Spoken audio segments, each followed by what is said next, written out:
What is life estate ownership?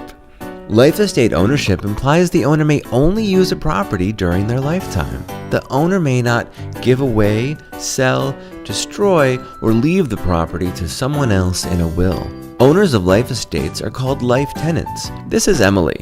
She is a life tenant. Let's look at the things she can and cannot do as life tenant. Emily must keep the property repaired. She'll also have to pay taxes. As life tenant, Emily has the right to rent the property to another person and may even keep the money generated as well. If Emily were to meet an untimely demise, she couldn't leave the property to anyone in a will. She doesn't own the property forever. Since she owns a life estate, she is not allowed to destroy the property. Therefore, she couldn't do this or this, and she certainly should never do this. That is life estate ownership.